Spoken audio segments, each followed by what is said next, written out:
Check this out. The Festival of the Cranes makes its return to Decatur this January, and it comes with some new changes. The festival and the Cook Museum announced today that as part of the event, free admission day for all will be held at the Cook Museum during the festival and will host the Wild About Whoppers event. The event will also have whopping crane viewing opportunities, live entertainment, and art from January 9th through the 11th. Now, the Tennessee Valley's certified most accurate forecast from the Fox 54 Weather Impact Team. And we have a live look, or I believe we have a live look, but nonetheless a look from Kill Mountain.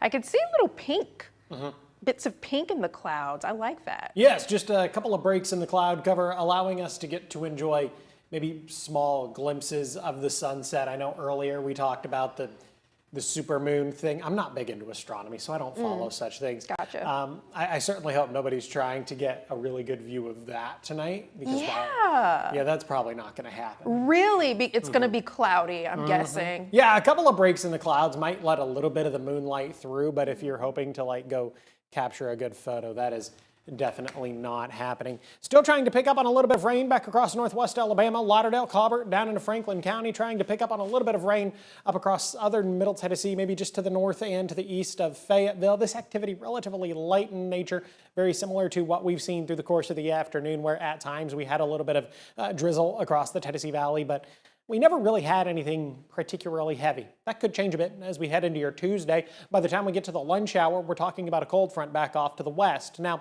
as that cold front draws its way to the east, we're going to bring about some scattered showers and thunderstorms to the Tennessee Valley. Now, this cold front not actually going to push its way through the area until Tuesday night or early Wednesday morning. We could begin to see some scattered showers and thunderstorms in time for the Tuesday morning commute. That activity would linger around across the Tennessee Valley as we head into the early part of the lunch hour, 12, 12:30, 1 o'clock in the afternoon. We're talking about some scattered showers, a couple of isolated thunderstorms. Some of those thunderstorms could bring some pockets of heavier rain, which, if we get enough rain, could lead to a little bit of localized flash flooding, but that's definitely not going to be a widespread issue across the area.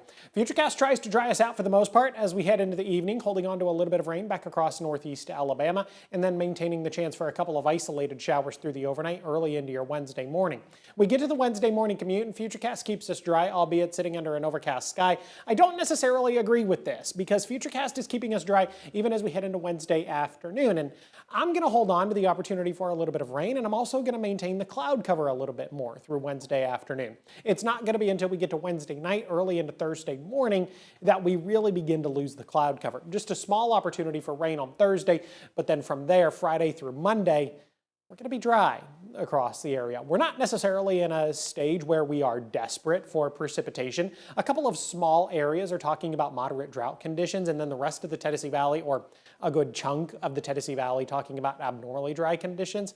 So we could use a little bit of rain, but we're certainly not in a stage yet where we are desperate for any bit of precipitation. Off to the Atlantic we go. We're talking about a system that has an 80% chance of further development over the next 7 days. Absolutely no indicators yet as to whether or not, if it does develop, it would have any sort of impact on the continental United States. Temperatures currently holding steady in the 70s. They're not going to move much more as we head into the overnight. I've got a low temperature right around 70 degrees. For the most part, quiet, but a little bit of drizzle certainly can't be ruled out. And then holding on to the chance for some rain for the couple of kids that are not on fall break this week. I believe a lot of the kids are on fall break, but some are still going to be getting on the school bus tomorrow morning. 72 at 9, 74 degrees by the time we get to 10 a.m. From there, I do think we'll climb into the lower 80s Tuesday afternoon. I've got a high temperature right around 83 degrees, scattered showers and thunderstorms. Have a good look at the next 7 days. 83 on Tuesday, 78 on Wednesday. Look at this, a pair of 75s both Thursday and Friday. At that point, we're a good 5 to 6 degrees below where we should be this time of year. The weekend looks beautiful. It's going to really be a fantastic October weekend across the Tennessee Valley. Plenty of sunshine, 78, 77, 79 degrees by the time we get to next Monday. Check this out, a new exhibit opening up at the Harrison Brothers hardware store here in Huntsville. The American Signature Quilt will make its debut at 5 o'clock Thursday evening.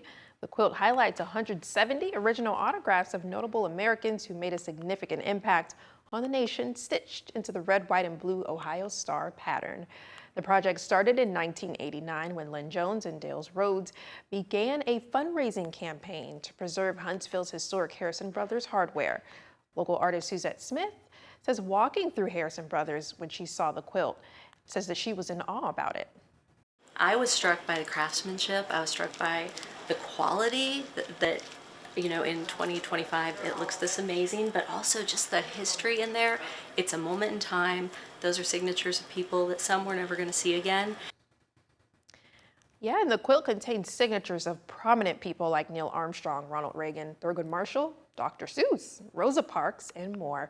To see the full list of names, you can visit the exhibit October 9th through the 25th or visit the website at historichuntsville.org/the American Signature Quilt. What's going on in sports, Nick? Kanisha, the Deep South Solus rivalry back once again. We'll hear from Auburn head coach Hugh Freeze ahead of the Tigers' Top 10 Challenge. Next in sports.